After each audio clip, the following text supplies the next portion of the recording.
Uh, I have to return to the text you chose in the second epistle of St. Peter, chapter 1. But also for this very reason, giving all diligence, add to your faith virtue, to virtue knowledge, to knowledge self-control, to self-control perseverance, to perseverance godliness, to godliness brotherly kindness, brotherly kindness, and to brotherly kindness love. For if these things are yours and abound, you will be neither barren nor unfruitful in the knowledge of our Lord Jesus Christ. For he who lacks these things is shortened even to blindness, and has forgotten that he was cleansed from his old sins. So, you see here that we have 8 things. We can't call them beads on a string. We can't call them stages for development. No, they are like a tree and branches. So don't think that we have to have faith and the second step is to go to virtue and the third step is to go to knowledge and the fourth step. No, they are not steps. You know, the word here, the key word, he said add to. What does it mean, add to? Add to means to give generously. This is the exact meaning in the Greek word. You know, like when you invite me to come to your house to have a dinner with you, I would expect that in your dinner you will give me appetizer, right? Or you will put only the meat and eat abuna. No, you have to give me some appetizer. And also I expect that you will put some dessert at the end, right? Is it a big deal? And you will give me some water or some soda. And you will ask me to have a cup of tea or a cup of coffee عشان نحن. And this is the habit of the Egyptians. And then you will invite me to sit in the deck or the backyard. And if you see me have some trouble, you will offer me to have some rest or to take a nap. I would expect all of that. If you really love me, I will say that generously, you will add to what you invite me for. So it's connected together. So we have here many things. We have self-control, faith, virtue.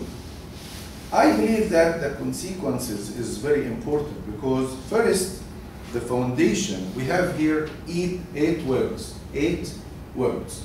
So in these 8 words, we have the foundation, the topic of last time, faith. And I would assume that now you know what does it mean to have faith. To have faith, it means that you trust, right? So if you will come to me as a pilot and you will come to my plane and I'll take the plane and I'll cross the ocean to take you to Egypt, for example. First of all, you have to trust me, right? If you heard that the pilot of the plane, this is his first time to fly, or he is not sure if he can do it or not, I would assume that you will not get into the plane. But since you trust the pilot, you will go to the plane. And when you go to the plane, out of your trust, you will conduct. So you can take a nap, or you can start dealing with your cell phone, playing games, because you believe that nothing to worry about, because you trust the pilot. So now I can play, I can eat, I can take a nap. And there is no worry. I will not look from the window and to make sure, I will not knock the door of the pilot, asking him, "Are you sure that you are in the right direction? Do you think that will go to Egypt or to China? Are you sure that you are ready for any emergency?" You will not ask all of that simply because you trust him. Your conduct will prove your trust. And then, if there is an emergency case, you trust him, you still trust him. And then, let me assume, as the beautiful story, a story about there was a fire in the elementary school, and all the kids, they heard the alarm, and they left their school very sad, and they started to look at the fire in the school. All of them, they were worried, they were sad, they were very upset, except one child. One child, he was so happy, he was so silent, and they asked him, "Don't you worry for your school? Our memories in the school, and we love our school." And he said to them, "No, I worry more than you do, but the point is, Daddy is the chief of the fire department. So I know the qualifications of my daddy. So you have the right to worry, I have the right to trust. So I'm sure that Daddy will overcome fire." So if you have a personal relationship with the pilot of the plane, you will trust him more. And if you hear the air hostess, they speak about an emergency or one of the engines stopped, you will still trust the pilot. This is the test of your trust. So now we move from faith, which is the foundation, to the trunk of the tree, which is virtue. And the word virtue has many meanings. By the way, it's not another step, because your faith will feed your conduct, and your conduct will be based on your faith. So they are connected together. And then we will go to self-control, we'll go to knowledge, we'll go to perseverance, we'll go to many other steps, and finally we'll go to the love, which is the most important element in all of this system. Virtue, as I try to bring a formal definition, virtue consists in a living relationship with God, in conformity with His words, in obedience to His will, in profound and lasting turning toward Him. This is the official definition of virtue. But I hate formality and I hate to be formal. I would say that virtue simply is to walk with God, to live with Him. And we have this term from the very beginning of the Bible. Let us go to the Genesis chapter 5, after the fall of Adam and Eve, and we start to see murdering like Cain and Abel, and we start to see many evil people. Finally, in chapter 5, we start to smell the aroma of saints for the first time in chapter 5, verse 21. Enoch. Enoch lived 65 years and begot Methuselah. After he begot Methuselah, Enoch walked with God 300 years and had sons and daughters.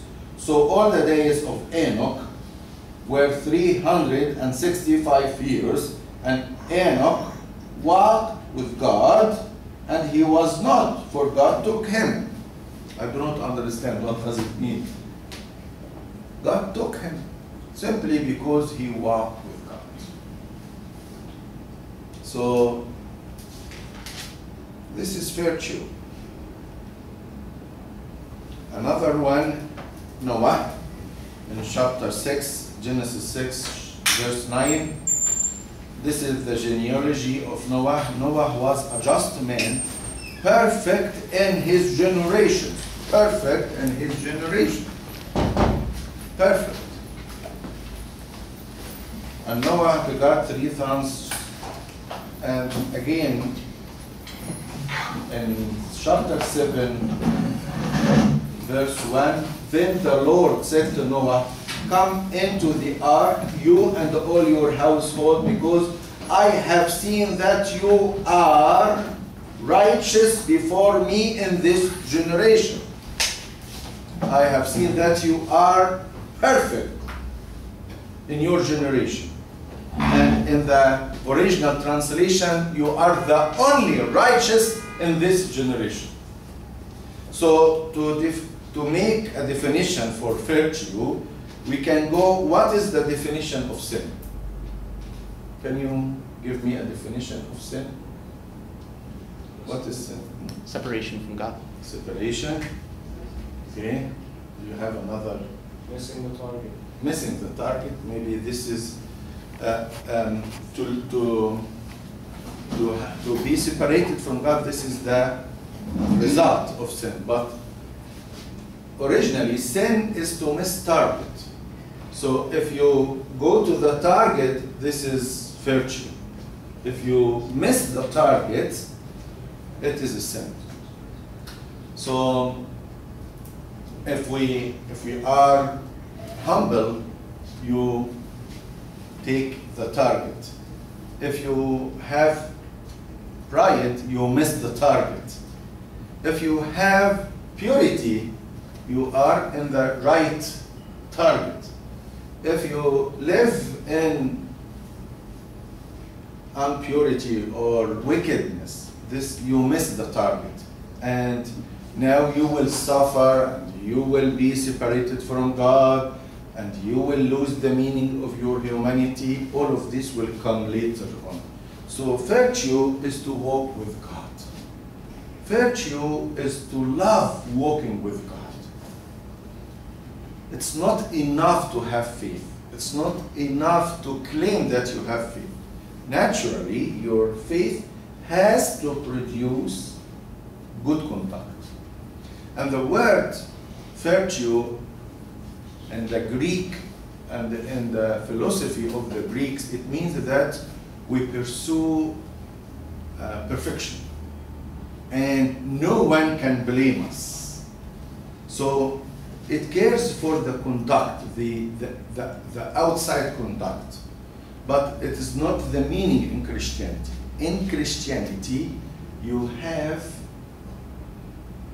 to live virtue in your heart. So go to your heart. So please don't think that when you are good enough in front of the people, or in front of your family, in front of your friends, this is the target. No, the target is to live by heart. And here I have to ask you to read 2 important books. The Inner Kingdom of Bishop Callistus Ware. This is a very important book. And The Kingdom of God is Within You for Leo Tolstoy. These 2 books are very important to know what does it mean to have virtue. And when you will read these 2 books, you will know that it comes from heart, it doesn't come from pretending or performance or to gain the admiration of your priest or your friend or your parents. No. It is the heart. And from the heart, everything comes.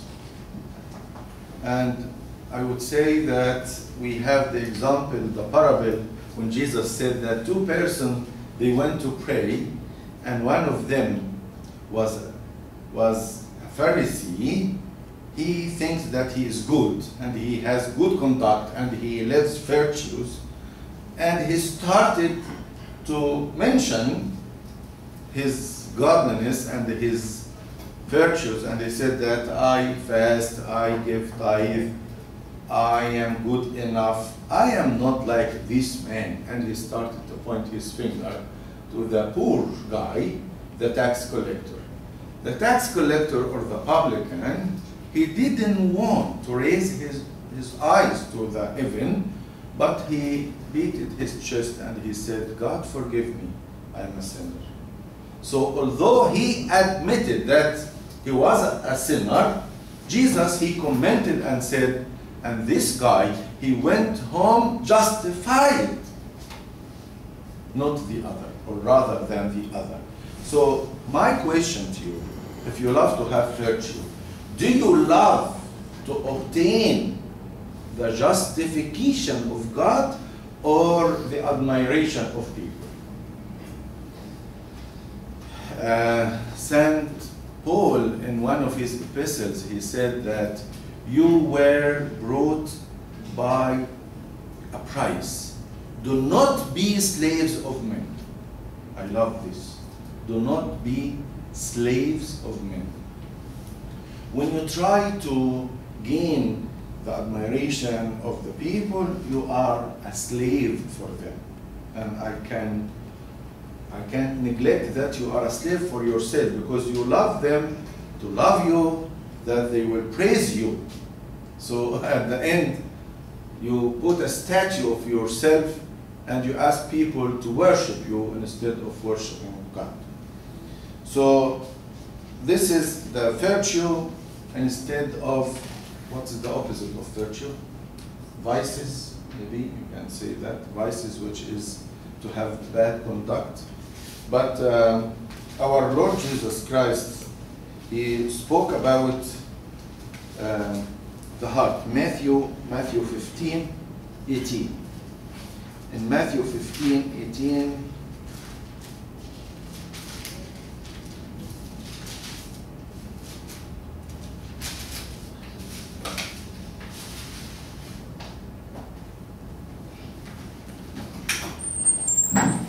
are you still without understanding? 15:16. And Jesus said, are you still without understanding? Do you not yet understand that whatever enters the mouth goes into the stomach and is eliminated? But those things which proceeded out of the mouth come from the heart, and they defile a man. For out of the heart proceed evil thoughts, murderers, adulteries, fornications, thefts, false witness, blasphemies. These are the things which defile a man, but to eat with unwashed hands does not defile a man. So now go to your heart and examine your heart. Examine your heart, and you have to put your heart under the light of Jesus. Because the light of Jesus will expose any wickedness in your heart. By the way, your heart can deceive you. Don't trust your heart if you are away from Jesus. Jesus is the truth. What does it mean? He called himself the truth. It means that when you come to him, when you confess and admit that you are weak, he will expose everything. Let me ask you, if we have a dark room and there are many friends, rats, mice in the room, do you think that you are able to kill them while the room is dark? Do you think that you can run after every one of them? They will make fun of you, by the way, and they will give you a hard time, and they will laugh at you. But simply, if you open the window and let the light to come in, they will run away. They will run. They will escape. This is the light of Jesus. If you put yourself under the light of his words, if you come to confess your sins, if you are united with him through Eucharist, if you follow the steps of those who followed him before. You will find yourself in his life. And then virtue will start to come natural. Virtue will grow in your life, and every evil thing will fade away. Because sometimes we think that, oh, I have to act well. No, you have to expose yourself to his light, then you will act well. It's a natural consequence or natural result.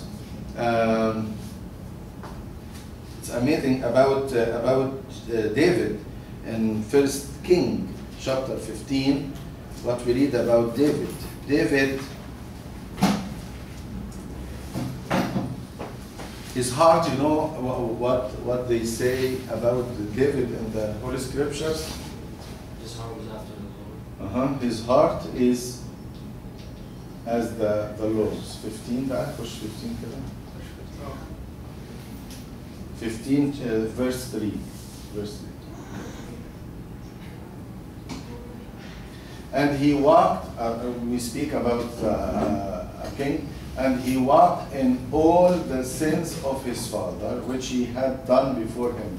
His heart was not loyal to the Lord his God, as was the heart of his father David. So the heart of his father David was loyal to God. And you think that God, he's waiting in heaven and he doesn't care. No. David has the heart, but I love to complete, because here we have very important point. And he walked in all his sins of his father, which he had done before him. His heart was not loyal to the Lord his God, as was the heart of his father David. Nevertheless, for David's sake, the Lord his God gave him a land in Jerusalem by setting up his son after him and by establishing Jerusalem. Because David did what was right in the eyes of the Lord, and had not turned aside from anything that he commanded him all the days of his life, except in the matter of Uriah the Hittite. So David, he committed a sin. He was not a saint all his life, but he lived in virtue. Why? Because when he committed the sin, he didn't argue with God. And he was not stubborn. By the way, David, when he committed the adultery and he killed Uriah, God sent him a prophet. His name is Nathan. And Nathan came and started to give him an example. And after that, David, he didn't understand in the beginning. He said to him, let me give you a parable or a story. There was a man in the city, and this man had a lot of cattle, hundreds of cattle, but another poor man was in the city.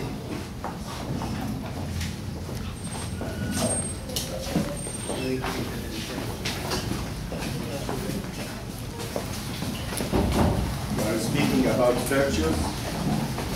And we speak about David. After he committed adultery, I'm trying to put those who have just arrived with us.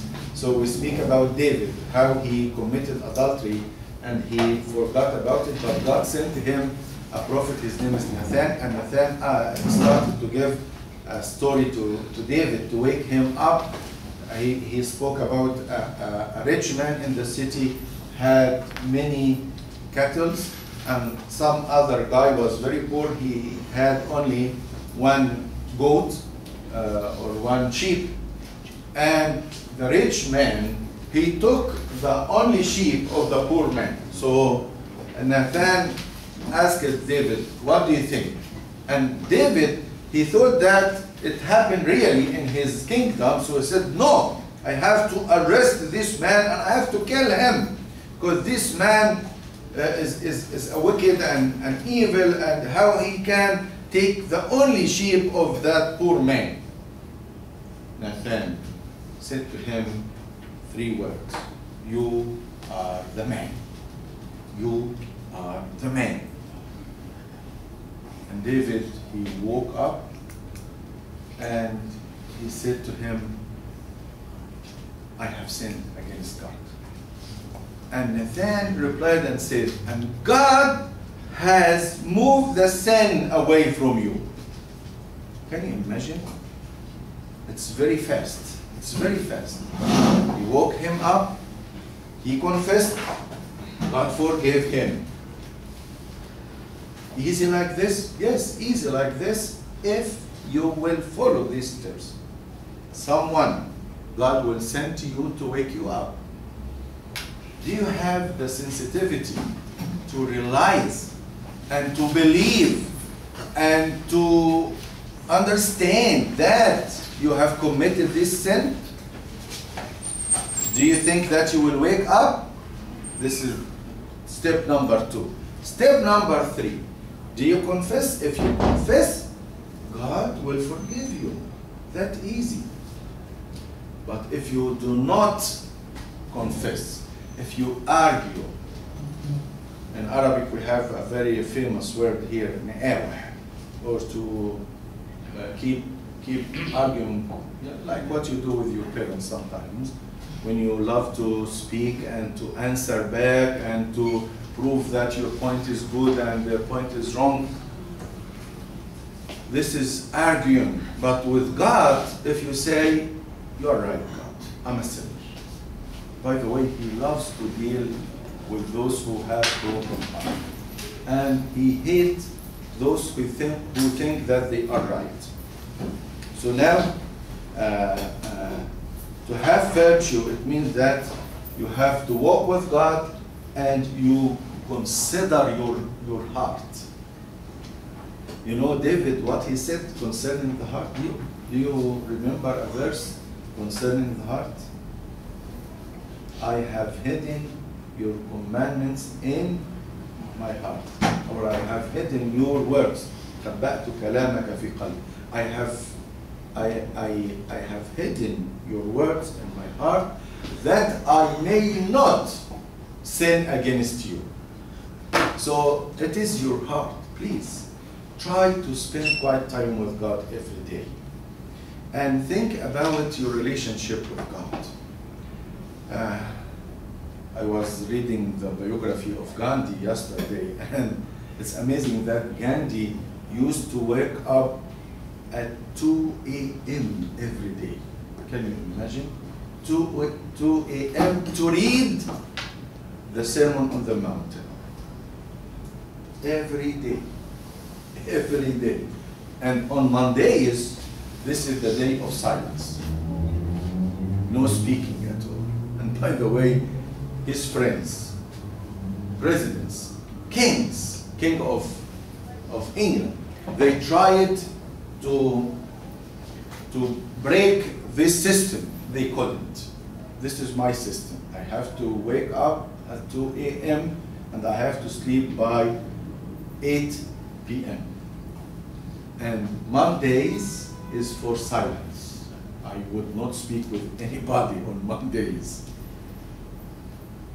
I don't ask you to do that, but I ask you to have a system to speak with God and to have a quiet time with Him and to watch your heart. And then let me tell you that you will live in virtue. By the way, virtue, what can I tell about the people who taught me how to live in virtue? I have to end by 3:45? No, take your time. But let me I'll let you know. Nah, enter. 45? Oh, 50. 50? يعني, have you heard about Abuna Mikhail Ibrahim, Father Michael? Father Mikhail or Michael,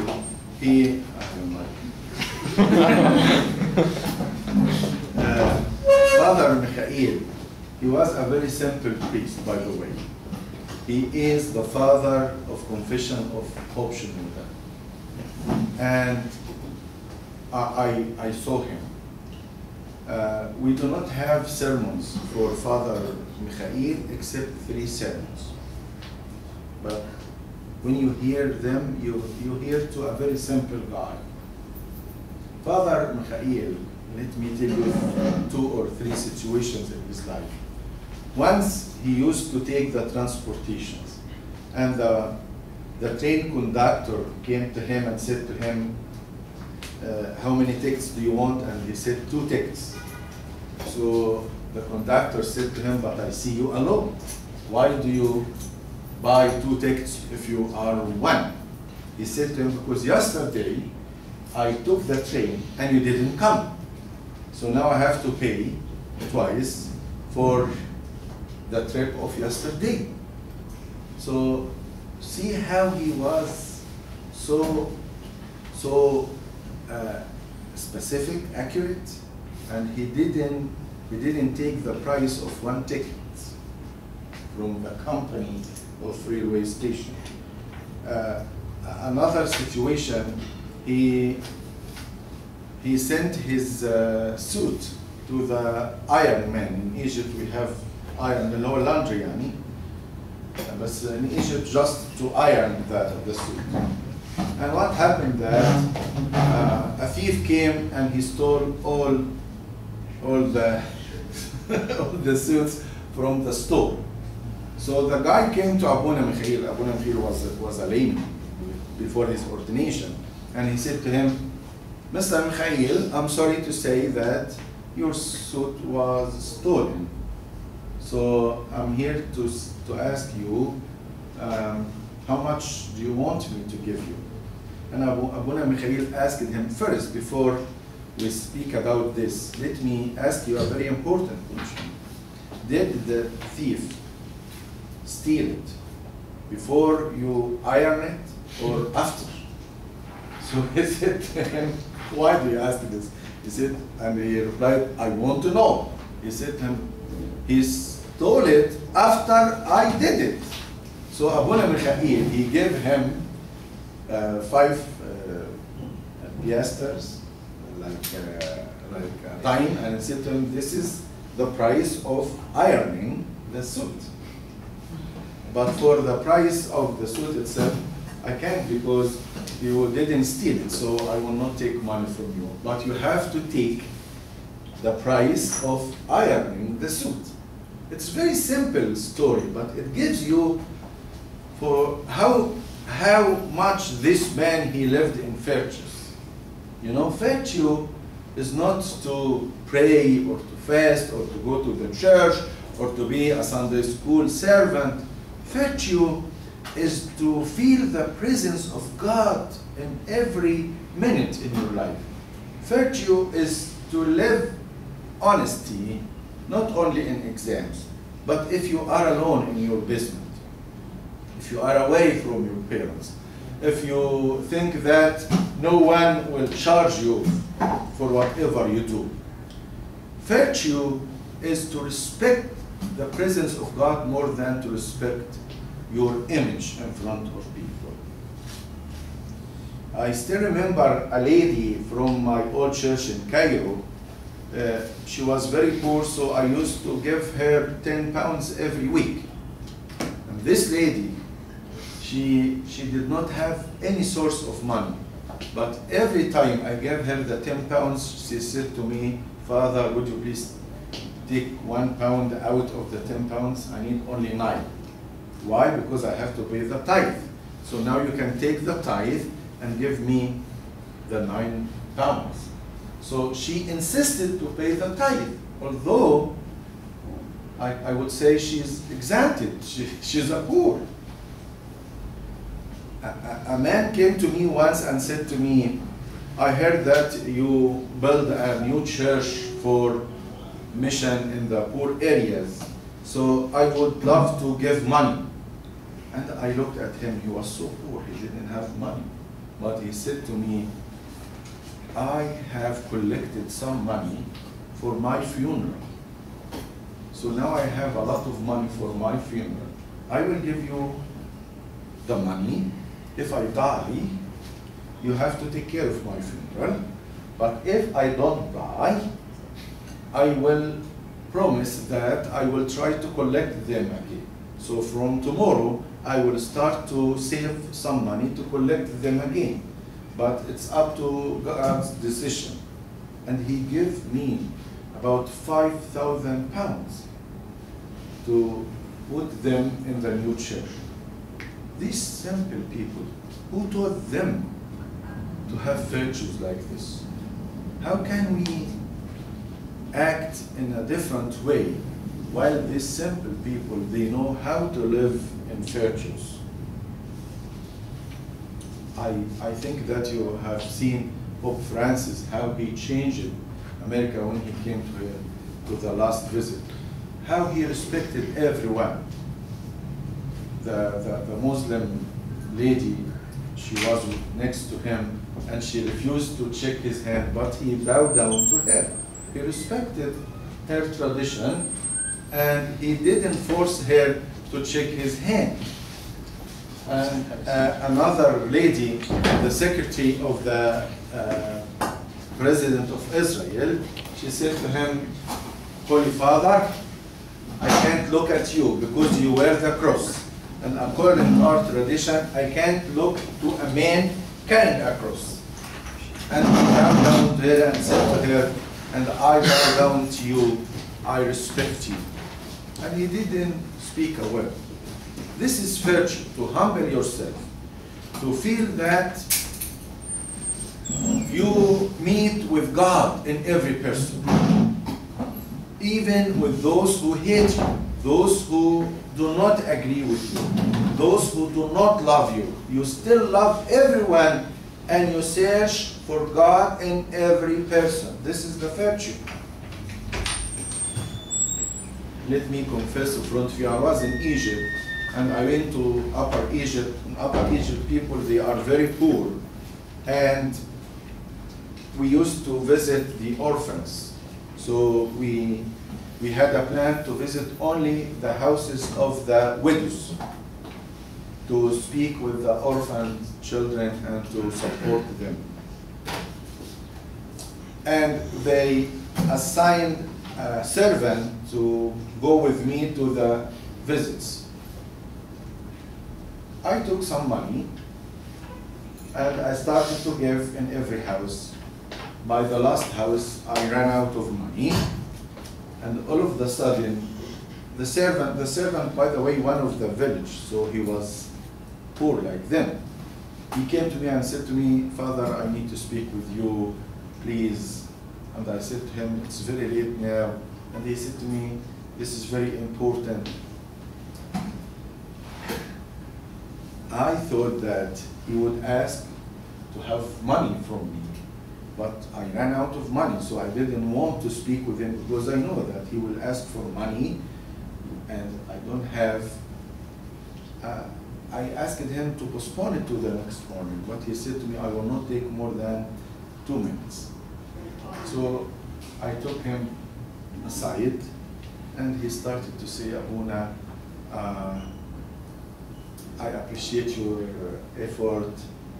Would you please accept this from me? And he gave me perfume, very expensive perfume. And he said to me, someone brought it to me from England, one of my relatives, and I don't use this expensive perfume, but for you maybe it will be good. So would you please take it from me? Because I need you to remember me in your prayer. And he left me right away. So can you imagine, I thought that he would ask money from me after he saw me distributing money easily, but he wanted to give me, and every time I use this perfume, I remember I was bad and he was good. He tried to honor God in me, and I thought badly concerning him. Virtue doesn't mean you will be a saint. Virtue is only to live with God and to walk with God as Enoch and Abraham. Abraham, God asked him to leave his family and to walk with him, and he didn't hesitate. He obeyed obeyed for the first time in the history. Someone to go and to leave his family, to leave his hometown, and to walk with God for nowhere. Can you imagine that I prepare my bag and my wife asks me, where are you going? I say to her, I'll go to JFK. Are you traveling to Egypt? I don't know. Are you traveling to Europe? I don't know. God asked me to travel, but I don't know to where. This is what Avram or Abraham, he obeyed God and he walked with him. This is the virtue, is to walk with him, is to keep reading his word, is to keep exposing yourself to his light. And his light will purify you. But let me tell you that I don't ask you to act to live in hypocrisy, because hypocrisy will be the enemy of virtue. And don't try to satisfy men or to satisfy people. We learn from the history of the fathers that they love to be punished falsely rather to expose their goodness or their good life. Saint Marina, the nun, Saint Marina the monk, she acted like a man and she entered the monastery of the males, and they accused her of committing adultery with a girl. She was a girl, but they didn't know. And when the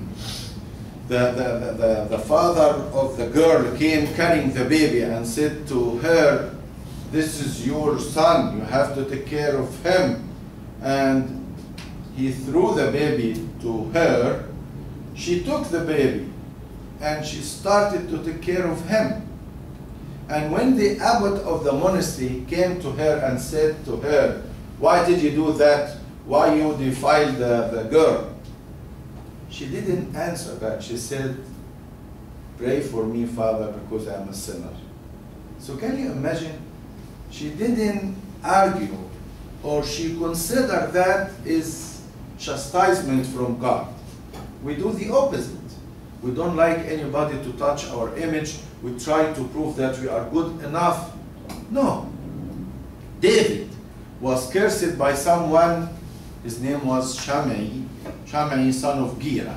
And Shammai, he cursed David while he was a king in his glory. And the guards, they tried to kill Shammai. But David said to him, no, don't hurt him. He was cursing me because I deserved that. God said to him, curse David the king. So I will accept it from the hand of God. So see how people, they didn't care about self-image, and they welcome to be attacked or to be damaged by the people around them because they love God. In the tradition of the monasticism, if you are a monk and it's your system to fast to sunset, and all of a sudden in the morning another monk came to you to visit you in your cell, you have to break your fast. Why? To welcome your brother. And don't tell him, oh, although I had to fast till the sunset, I will eat for your sake. You can't say. You have to eat with him, because your love is more important than your fasting. So, and don't tell the people that you are good enough and to leave the virtue is to respect God, because when you receive your brother, you receive Jesus himself. This is virtue. And again, if you ask me about practical steps, first, spend quiet time every day with Jesus. Number two, take every chance to confess and to show your your broken heart in front of God. By the way, God loves to deal with those who have broken heart, but He doesn't like those who think that they are good enough in front of Him. Number three, Always read in his word that you may his will. Always come to be united with him in the Eucharist, that you may live how to respect his presence. And finally, you have to complete the system of the 8 words in the Epistle of St. Peter. We talk now to faith and virtue. And by the way, virtue is the first step. Virtue is not to do sin, but to start to imitate Jesus. To imitate Jesus in everything. For the first time, I read the famous verse, what would Jesus do, right? I read this verse here in America. I didn't read it in Egypt.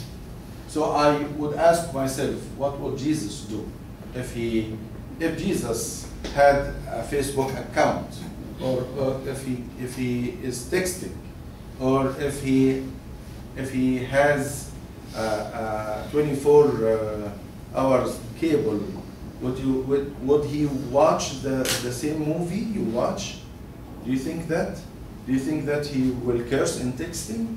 Do you think that he would go to these places?